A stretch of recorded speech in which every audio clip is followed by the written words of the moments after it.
கர்த்தருடைய பரிசுத்த மகிமை உண்டாதாக. இந்த நாளிலும் நம்ம ஆரோன் அப்படின்ற தலைப்பில் தான் பார்க்க போகிறோம். இதற்கு ஆதாரமான வசனம் யாத்ராகமம் 6ஆம் அதிகாரம் 20ஆம் வசனம். அம்ராம் தன் அத்தையாகிய யெகோபேத்தை விவாகம் பண்ணினான்.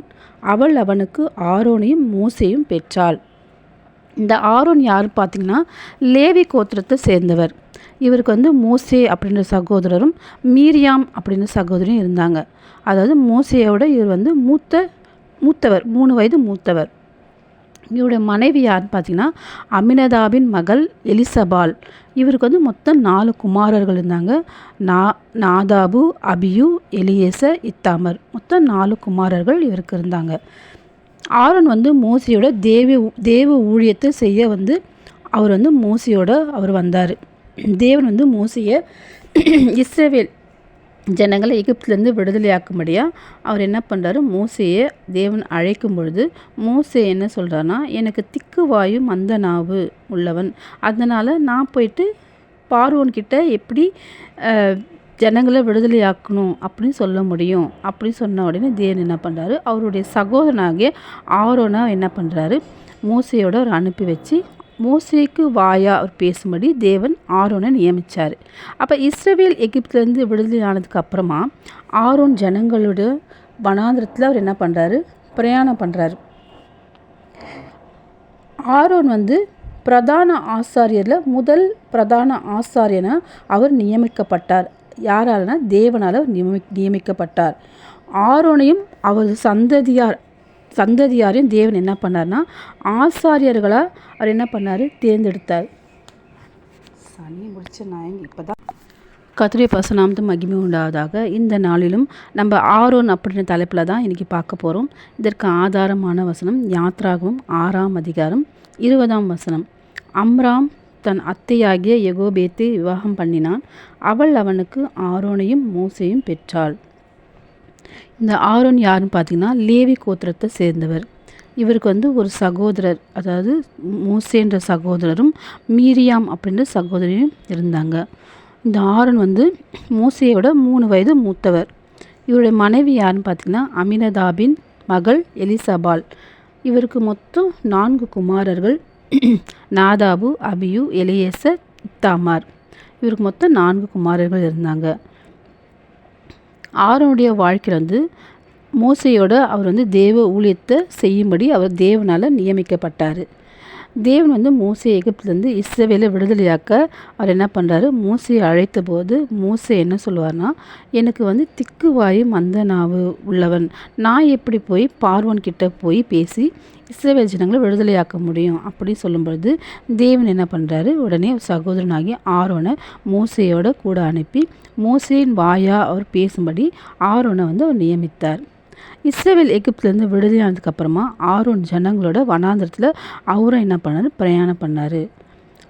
பிரதான ஆசாரியர்கள் பார்த்திங்கன்னா, முதல் பிரதான ஆசாரியன் யாருன்னா இந்த ஆரோன் தான். தேவன் ஆரோனையும் அவரது சந்ததியாரையும் ஆசாரியர்களை அவர் என்ன பண்ணார், தேர்ந்தெடுத்தார். ஆரோன் இஸ்ரவேலின் முதல் பிரதான ஆசாரியராக அவர் என்ன பண்ணார், நியமிக்கப்பட்டார்.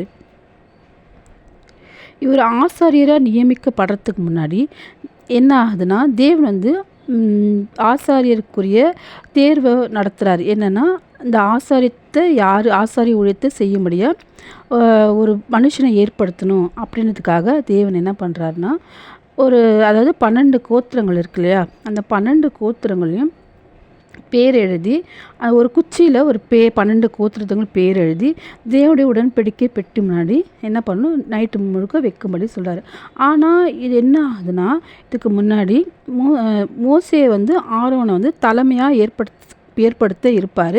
அப்போ கூராகு என்பவனுடைய தலைமையில் சிலர் என்ன பண்ணுறாங்க, முறுமுறுக்கிறாங்க. அவரை தலைவனாக ஏற்படுத்தக்கூடாது அப்படி சொல்லி அவங்க முறுமுறுக்கும்போது தேவன் என்ன பண்ணுறாரு, தன்னுடைய அதிகாரத்தை நிலைநாட்டும்படியாக ஒரு அற்புதத்தை செய்யும்படியாக என்ன பண்ணுறாருன்னா, 12 குச்சிகளையும் 12 கோத்திரத்துகளின் தலைவர்களுடைய பெயர்களை எழுதி உடன்படிக்கை பெட்டி முன்னாடி என்ன சொல்கிறாரு, இரவு முழுக்க வைக்க சொல்லுவார்.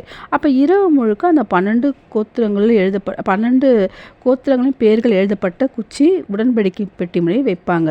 மறுநாள் காலையில் பார்க்கும்போது லேவி கோத்திரத்தை சேர்ந்து ஆரோடைய கோல் மட்டும் என்ன பண்ணியிருந்தா துளிர்விட்டு பூ பூத்து வாதும பழத்தை அவர் அந்த வாதும பழங்களை கொடுத்தது.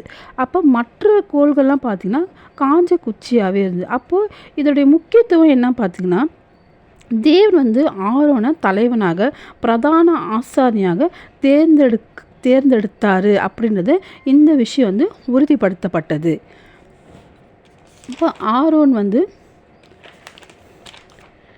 ஆரோனுடைய வாழ்க்கையில் என்ன ஆச்சுன்னா, அவருடைய மரணம் பார்த்திங்கன்னா, அவர் 123 வயதில் அவர் என்ன பண்ணார், ஓர் அப்படின்ற மலையில் அவர் என்ன பண்ணார், மரிச்சிட்டார். அவர் மரிக்கிறதுக்கு முன்னாடி தன்னுடைய மகனாகிய எலேசியருக்கு தான் உடுத்தியிருந்த ஆசாரிய வஸ்திரத்தை அவர் என்ன பண்ணார், அவர் உடுத்தி வித்தார். அப்போ ஆரோனுடைய முடிவு அப்படின்னு பார்த்திங்கன்னா, மோசேயும் ஆரோனையும் தேவன் இவங்க 2 பேரும் தேவனுடைய கட்டளைகளை மீறின காரணத்தினால அவங்களுக்கு வாக்குத்தத்தம் பண்ணப்பட்ட கானானுக்குள்ளே அவங்க கடைசி வரைக்கும் அவங்க பிரவேசிக்க முடியாமலே போயிடுச்சு.